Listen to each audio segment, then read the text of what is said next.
देखिए, मैं कांग्रेस और तेजस्वी यादव जी से पूछना चाहता हूं, बिहार को कितना अपमानित करोगे, बिहार को कितनी गालियां दोगे।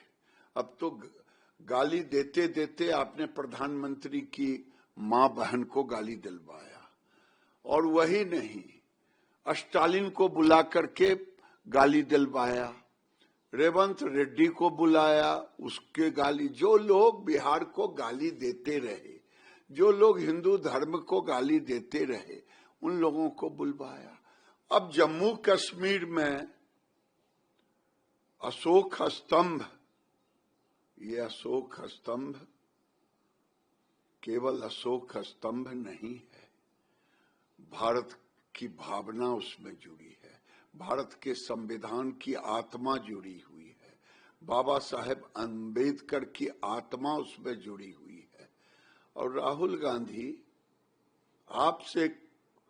आपको खुली चुनौती है, अगर आपने फारूक अब्दुल्ला की पार्टी नेशनल कॉन्फ्रेंस से अपनी सरकार से अलग नहीं हुए और अशोक स्तंभ के लिए माफी नहीं मांगे,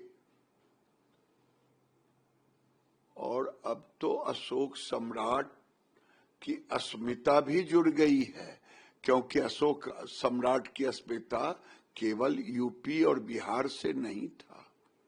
अशोक सम्राट बिहार और यूपी के साथ देश की अस्मिता के साथ अशोक सम्राट की जुटी हुई है। कितनी गाली दोगे। आपने हाइड्रोजन बम कहा, जाके बीड़ी बम छोड़ दिया केरल से, और ये बीड़ी बम यानी बिहारियों की तुलना बीड़ी से करेंगे। बीड़ी से लेकर के अशोक सम्राट तक, रेवंत रेड्डी से लेकर के स्टालिन तक कितना अपमानित करेंगे।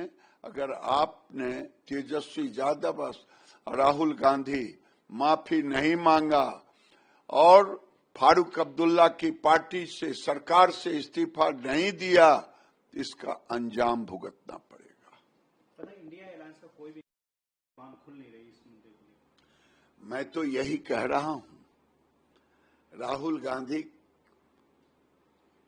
इंडी गठबंधन के नेता अपने को कहते हैं, ममता बनर्जी की जुबान नहीं खुलेगी, लेकिन बांग्लादेशियों के लिए ममता बनर्जी की जुबान खुलेगी। उद्धव ठाकरे से लेकर के सारे लोग की जुबान बंद है, कम्युनिस्ट सब की जुबान बंद है।